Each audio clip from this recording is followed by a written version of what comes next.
नमस्कार। ये आकाशवाणी पटना है। अब आप खालिद रशीद से प्रादेशिक समाचार सुनिए। पहले मुख्य समाचार। लोकसभा में ब्रिटिश काल के 3 कानूनों को बदलने के लिए भारतीय न्याय संहिता, भारतीय नागरिक सुरक्षा संहिता और भारतीय साक्ष्य विधेयक पेश। संसद ने केंद्रीय वस्तु और सेवा कर विधेयक और एकीकृत वस्तु तथा सेवा कर विधेयक 2023 को पारित किया। पटना, कटिहार और दरभंगा समेत देश भर के 50 रेलवे स्टेशनों पर प्रधानमंत्री जन भारतीय जन औषधि केंद्र स्थापित किए जाएंगे।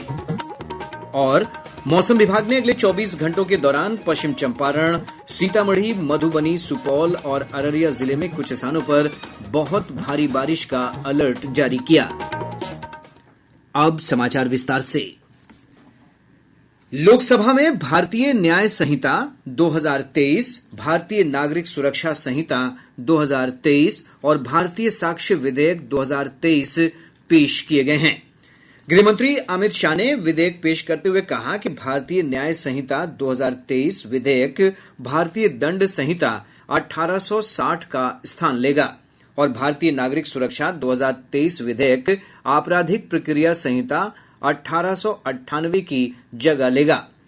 उन्होंने बताया कि भारतीय साक्ष्य विधेयक 2023 भारतीय साक्ष्य अधिनियम 1872 का स्थान लेगा। इन कानूनों का उद्देश्य लोगों को दंडित करने की बजाय उन्हें न्याय प्रदान करना है। उन्होंने कहा कि ये सभी विधेयक गहन विचार विमर्श के बाद ही लाए गए हैं। विधेयकों के प्रावधानों के बारे में बात करते हुए उन्होंने कहा कि राजद्रोह से संबंधित प्रावधानों को पूरी तरह से निरस्त कर दिया जाएगा। श्री शाह ने बताया कि कानूनों में 313 बदलाव किए गए हैं, जिनका उद्देश्य आपराधिक न्याय प्रणाली को सशक्त बनाना है। उन्होंने कहा कि महिलाओं और बच्चों को त्वरित न्याय दिलाने के लिए विशेष प्रावधान किए गए हैं। गृहमंत्री ने कहा कि संपूर्ण आपराधिक न्याय प्रणाली को डिजिटल बनाने पर विशेष ध्यान दिया गया है। इलेक्ट्रॉनिक या digital record, email, server longs, computer, smartphone, laptop, SMS, website, locational साक्ष्य, डिवाइस पर उपलब्ध मेल और मैसेजेस, ये सभी को कानूनी वैधता देता है, जिससे अदालतों के अंदर जो कागजों के ढेर लगते हैं, अंबार लगते हैं, वो समाप्त हो जाएंगे। एफआईआर से केस डायरी और केस डायरी से चार्जशीट और चार्जशीट से जजमेंट तक सारी प्रक्रिया को डिजिटलाइज करने का प्रावधान इस कानून के अंदर मैं लेकर आया हूं।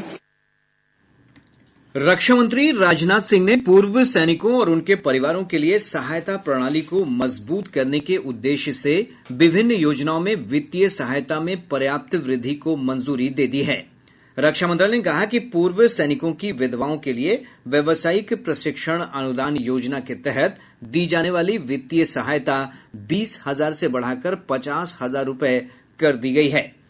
गैर पेंशनभोगी पूर्व सैनिकों या उनकी विधवाओं को दी जाने वाली चिकित्सा अनुदान राशि 30,000 से बढ़ाकर 50,000 रुपए कर दी गई है। वहीं गैर पेंशनभोगी पूर्व सैनिकों या उनकी विधवाओं के लिए गंभीर बीमारी अनुदान की राशि को 1,25,000 से बढ़ाकर 1,50,000 रुपए कर दिया गया है। रेल मंत्रालय देश भर के रेलवे स्टेशनों पर प्रधानमंत्री जन भारतीय जन औषधि केंद्र स्थापित करेगा। इसके पहले चरण के तहत पटना, कटिहार, दरभंगा समेत देश भर के 50 स्टेशन शामिल किए गए हैं। इसका उद्देश्य सभी को किफायती मूल्य पर गुणवत्तापूर्ण दवाएं उपलब्ध कराना है। इससे यात्रियों और आगंतुकों को रेलवे स्टेशनों पर आसानी से जन औषधि उत्पाद मिल सकेंगे। प्रधानमंत्री फसल बीमा योजना के 2016 में शुरू होने के बाद से इस साल जून तक लगभग 1,457 लाख किसानों को 1,40,599 करोड़ रुपए का भुगतान किया गया है। यह जानकारी कृषि और किसान कल्याण मंत्री नरेंद्र सिंह तोमर ने राज्यसभा में दी है। उन्होंने बताया कि इन किसानों ने 29,000 करोड़ रुपए से ज्यादा प्रीमियम का भुगतान किया है। 15 अगस्त को लाल किले पर स्वतंत्रता दिवस समारोह में देश भर से लगभग 1,800 विशेष अतिथि शामिल होंगे। समारोह में सीवान जिले के महमदपुर गांव निवासी मछली उत्पादक मनोज सहनी और उनकी पत्नी पूनम देवी को आमंत्रित किया गया है। वहीं किशनगंज जिले की कविता देवी को भी मनरेगा में अच्छे प्रदर्शन के लिए समारोह में आमंत्रित किया गया है। कविता देवी ने बताया कि आमंत्रण पाकर वे गौरवान्वित महसूस कर रही हैं। हम लोग मनरेगा में काम किए थे, अच्छा लगा था, इसीलिए नरेंद्र मोदी जी बुला रहा है दिल्ली। दिल्ली में हम लोग देखे थे पहले टीवी में, अब हम लोग हकीकत में देखेंगे, सम्मान करेंगे, अच्छा लग रहा है। प्रदेश में मेरी माटी मेरा देश अभियान के तहत विभिन्न पंचायतों में कार्यक्रमों का आयोजन किया जा रहा है। राष्ट्रीय सेवा योजना पटना के क्षेत्रीय निदेशक गिरधर उपाध्याय ने बताया कि इसके तहत महाविद्यालयों में बड़े पैमाने पर पौधारोपण कार्यक्रम का आयोजन किया जा रहा है। इसके अंतर्गत हमारे राष्ट्रीय सेवा योजना के जो इकाइयां हैं, लगभग 440 कॉलेजों में बृहद रूप में वृक्षारोपण कार्यक्रम का आयोजन किया जा रहा है, जिसमें प्रत्येक कॉलेज इकाइयों में लगभग 75 पेड़ लगाए जाएंगे, जिसको अमृत वाटिका का नाम से जाना जाएगा। बिहार विद्यालय परीक्षा समिति ने इंटरमीडिएट में स्पॉट नामांकन की तिथि को 21 अगस्त तक बढ़ा दिया है। इससे पहले नामांकन की अंतिम तिथि 15 अगस्त निर्धारित थी। वहीं बोर्ड ने सिमुलतला आवासीय विद्यालय जमुई में 6ठी कक्षा में दाखिले के लिए आवेदन करने की अंतिम तिथि को भी 18 अगस्त तक बढ़ा दिया है। प्रादेशिक समाचार आप आकाशवाणी पटना से सुन रहे हैं। ताजा समाचारों के लिए आप हमारे ट्विटर हैंडल AIR News_पटना पर जा सकते हैं। प्रादेशिक समाचार हमारे YouTube channel AIR News Patna पर भी सुना जा सकता है। मानसून की सक्रियता के कारण प्रदेश के अधिकांश भागों में लगातार बारिश हो रही है। मौसम विभाग ने अगले 24 घंटों के दौरान पश्चिम चंपारण, सीतामढ़ी, मधुबनी, सुपौल और अररिया जिले में कुछ स्थानों पर बहुत भारी बारिश का अलर्ट जारी किया है। मौसम विज्ञान केंद्र पटना के वैज्ञानिक कुमार गौरव ने बताया कि इस अवधि में पूर्वी चंपारण, सीतामढ़ी, शिवहर, मधुबनी, मुजफ्फरपुर, समस्तीपुर और सहरसा जिले में कुछ स्थानों पर भारी बारिश के आसार हैं। इस दौरान वज्रपात की भी आशंका है। अगले 24 घंटों के दौरान राज्य के उत्तर पश्चिम, उत्तर पूर्व, दक्षिण पश्चिम भागों के अधिकांश स्थानों, उत्तर मध्य, दक्षिण मध्य भागों के अनेक स्थानों तथा शेष भागों के कुछ स्थानों में वर्षा होने का पूर्वानुमान है। भारी वर्षा पूर्वी चंपारण, शिवहर, मुजफ्फरपुर, समस्तीपुर एवं सहरसा जिलों के 1 या 2 स्थानों में होने की संभावना है। वज्रपात एवं मेघ गर्जन राज्य के उत्तर पश्चिम, उत्तर मध्य, दक्षिण पश्चिम एवं दक्षिण मध्य भागों के जिलों के 1 या 2 स्थानों में होने का पूर्वानुमान है। इधर पिछले 24 घंटों के दौरान राज्य के उत्तरी हिस्सों में कई स्थानों पर मध्यम से भारी बारिश दर्ज की गई है। दरभंगा के हायाघाट में सबसे अधिक 89 मिलीमीटर बारिश दर्ज की गई। वहीं जिले के घनश्यामपुर में 88 और मधुबनी जिले के मधेपुर में 86.8 मिलीमीटर बारिश रिकॉर्ड की गई। नेपाल के जलग्रहण क्षेत्र और प्रदेश में हो रही लगातार बारिश के कारण अधिकांश नदियों के जलस्तर में वृद्धि हो रही है। गंगा, गंडक, बागमती, कोसी और परमान नदी कई स्थानों पर खतरे के निशान को पार कर गई हैं। केंद्रीय जल आयोग के अनुसार गंगा नदी का जलस्तर पटना के हाथीदह तथा भागलपुर के कहलगांव में खतरे के निशान को पार कर गया है। नदी पटना के दीघा घाट, गांधी घाट और भागलपुर में चेतावनी के स्तर से ऊपर बह रही है। सोन नदी पटना के मनेर में लाल निशान से लगभग 1 मीटर नीचे है। घाघरा नदी का जलस्तर सीवान के दरौली और गंगपुर सिसवन में चेतावनी के स्तर को पार कर गया है। गंडक नदी गोपालगंज के डुमरिया घाट में लाल निशान से 70 सेंटीमीटर ऊपर बह रही है, जबकि रेवा घाट में नदी का जलस्तर खतरे के निशान से मात्र 13 सेंटीमीटर नीचे रह गया है। बूढ़ी गंडक नदी का जलस्तर खगड़िया में लाल निशान से 21 सेंटीमीटर नीचे दर्ज किया गया।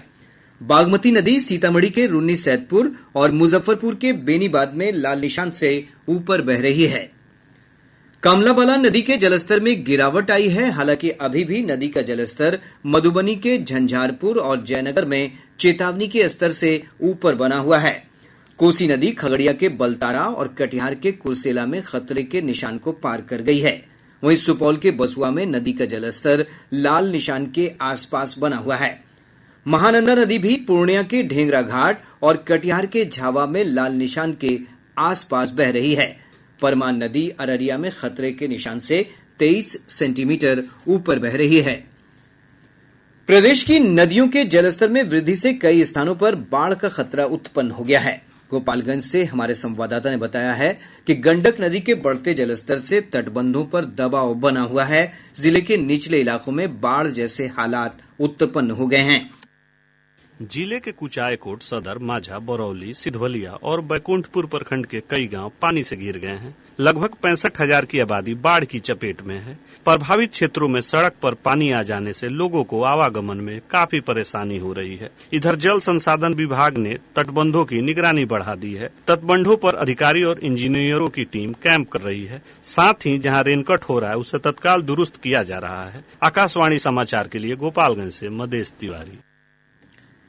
हमारे संवाददाता ने बताया है कि पश्चिम चंपारण जिले में गंडक नदी का पानी कई निचले इलाकों में फैल गया है। वाल्मीकि नगर गंडक बराज से पिछले 2 दिनों में लगभग 3.5 लाख क्यूसेक पानी छोड़ा गया। इससे तटवर्ती क्षेत्रों में पानी फैल रहा है। नौतन प्रखंड में लगभग 3,000 परिवारों पर बाढ़ का संकट मंडराने लगा है। निचले इलाके के लोग सुरक्षित स्थानों पर जाने में जुट गए हैं। बाढ़ से सैकड़ों एकड़ जमीन में लगी गन्ने और धान की फसल डूब गई है। इधर पिपरा, पिपरासी, तटबंध और बगहा शहर पर भी पानी का दबाव बढ़ गया है। इससे लोगों में भय का माहौल है। आकाशवाणी समाचार के लिए बेतिया से आशीष कुमार। शिवहर जिले में बागमती नदी के जलस्तर में बढ़ोतरी से कई इलाकों में बाढ़ का पानी फैल गया है। जिले के पिपराही प्रखंड के बेलवा, नरकटिया और पुरनहिया प्रखंड का बराही जगदीश गांव पानी से पूरी तरह से घिरा हुआ है। नदी में उफान रहने के कारण बाढ़ का पानी दोनों तटबंध के बीच फैला हुआ है, जिससे सैकड़ों एकड़ भूमि में लगी धान और सब्जी की फसल को नुकसान हुआ है। इधर चौथे दिन भी शिवहर मोतिहारी भाया बेलवा पथ पर पानी का बहाव होने से आवागमन ठप है। आकाशवाणी समाचार के लिए शिवहर से हरिकांत सिंह। बेगूसराय से हमारे संवाददाता ने बताया है कि गंगा नदी के जलस्तर में बढ़ोतरी होने से बलिया प्रखंड के शादीपुर दियारा, विष्णुपुर और भवानंदपुर समेत कई गांवों में बाढ़ का खतरा उत्पन्न हो गया है। समस्तीपुर जिले के मोहनपुर के निचले इलाकों में भी गंगा नदी का पानी फैलने लगा है। वहीं कोसी नदी के जलस्तर में बढ़ोतरी होने से सुपौल जिले के किशनपुर, निर्मली और सरायगढ़ प्रखंड में बाढ़ की स्थिति गंभीर हो गई है। सहरसा जिले से हमारे संवाददाता ने बताया है कि लगातार बारिश के बाद जिला मुख्यालय के मत्स्यगंधा सरोवर के पास 70 कटैया प्रखंड जाने वाली मुख्य मार्ग पर स्थित पुलिया ध्वस्त हो गई है। मुंगेर जिले में कांवरिया पथ पर तारापुर एसडीओ राकेश रंजन कुमार ने जांच के दौरान अस्थायी दुकानों से लगभग 2.5 लाख का गुटखा बरामद किया है। शिवहर जिले के पिपराही प्रखंड के कुआमा गांव स्थित पोखर में स्नान के दौरान डूब जाने से एक किशोर की मौत हो गई। अब पटना से प्रकाशित प्रमुख समाचार पत्रों की सुर्खियां। आज के सभी समाचार पत्रों ने अलग अलग खबरों को प्रमुखता से प्रकाशित किया है। हिन्दुस्तान की सुर्खी है, नगर निकायों में 18 वर्ष में बहाल हो सकेंगे क्लर्क। अनुकंपा पर बहाली के लिए भर्ती आयोग की अनुशंसा की भी जरूरत नहीं होगी।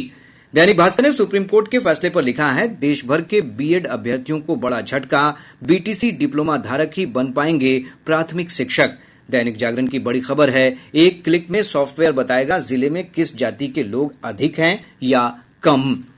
और अब अंत में मुख्य समाचार एक बार फिर।